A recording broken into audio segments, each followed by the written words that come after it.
everybody, Dave Stutts here, bringing you Intro to MIDI Controllers Part 4. In Part 4, we're going to get a little more creative with the faders and the encoders, and I'm going to show you how assignable buttons can really speed up your workflow. Let's check it out. Okay, so here I am in Logic Pro X. I have a string track queued up, and on my Keylab 88, I'm going to hit the right key. If you don't have a read and a write key on your MIDI controller, you can always do it right here from the mixer. You can choose read or write.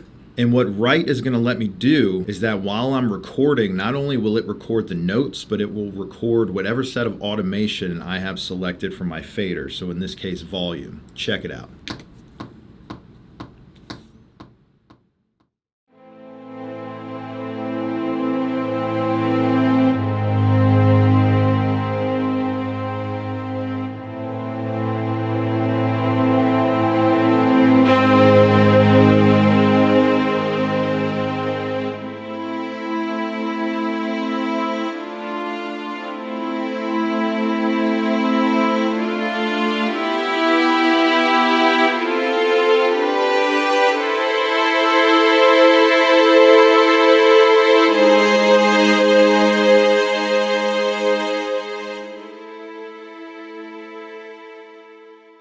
Pretty cool. So now if I press A on the keyboard, I can look at my track automation, and here you can see everything that I did with the fader, that I did with my hands, by hand, not by typing all this stuff in, clicking it, setting it, adjusting it. I did it all by hand. And this is what a lot of the great composers do. When Hans Zimmer sits at his piano, he has one hand on a fader and one hand on the keyboard all the time. So that's one way you can use faders really creatively and to your advantage when you're writing music. So how can we use the encoders more to our advantage? Well, let's say we have an electronic sequence and we want it to pan left to right. We can do that by hand with the encoder as well. Check it out.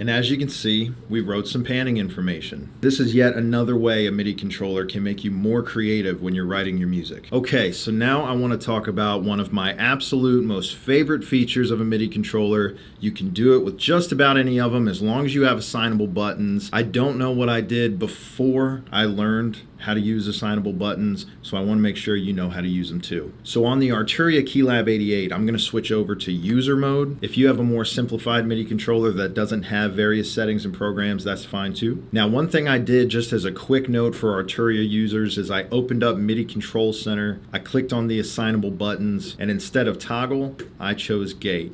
Then I right-clicked, copied value for all of these, and then I clicked Store To. Now, if you're well versed in the world of toggle versus gate, this may seem counterintuitive. If not, don't worry about it. This is just how I made it work on this MIDI controller. And if you don't have a back end on your MIDI controller, then it should just work no problem. That's just for Arturia users. Here we go. So let's say you were so excited to record this track that you put a piano melody on top, some chords right here, and then you put a hi-hat, a snare, and a kick. And you didn't label anything, you didn't color any of the tracks, you just got it on there as quick as you could. Now, one thing you could do is you could select these tracks right here, you could right click, you could slide down to assign track color, and then you could figure out a color. That's one way to do it. Or what if I selected these tracks and I just hit this button?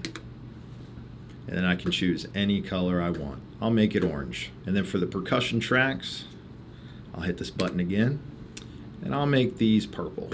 And now let's say I call this track piano, I call this one chords, I call this one hi-hat, this one snare, and this one kick. That's all well and good, but now I have all of these regions right here that are green, and they just say instrument 1, 3, 4, 1, 6. Now I could take the time to highlight all these and hit Shift Option C for color and N for name, or what if I just hit this button? Did you catch that?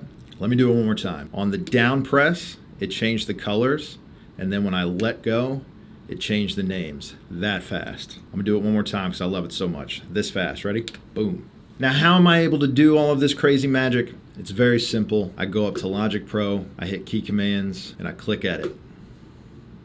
And then I see all of my various key commands here. You can go through and look at each individual one and see which one's important to you. For me, I knew that coloring and naming was important, so I typed in color. And I found color region / cells by track color. And you can see right here that I made an assignment. How did I do that? Well, here, I'll go ahead and delete it. And what I do is I click Learn New Assignment, and I press the key. And now it knows that that's the button that's going to color all of my cells based on what I assigned over here in that first step. Now, what about naming? How did I do naming on the release of the button?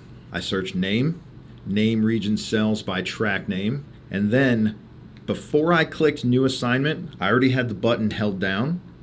Then I clicked New Assignment and I let go. And that's how it knows. So there's two options to each button. There's the press and there's the release. As of now, I have not found a way to control a lot of parameters based on one key press, but knowing that you can get 2 key presses out of the press and the release, it's pretty amazing. And then for that first button, I searched assign track color, and I did the same thing, and I just did that for the first button there. So whatever DAW you use, if you're Cubase, if you're Logic Pro, guarantee you can look inside the preferences, find key commands, and just go nuts. Start assigning things to different buttons. Say you don't have an Arturia Keylab 88 and you like this idea of all of these DAW command buttons, search these buttons inside of your key command and assign them to the buttons you have on your controller. It's that simple. Well, that's going to do it for part 4. There's still so many things that we can do with a MIDI controller, so be sure that you stay tuned to the Sam Ash Spotlight. And until then, I'm Dave Stutts, and I'll see you next time.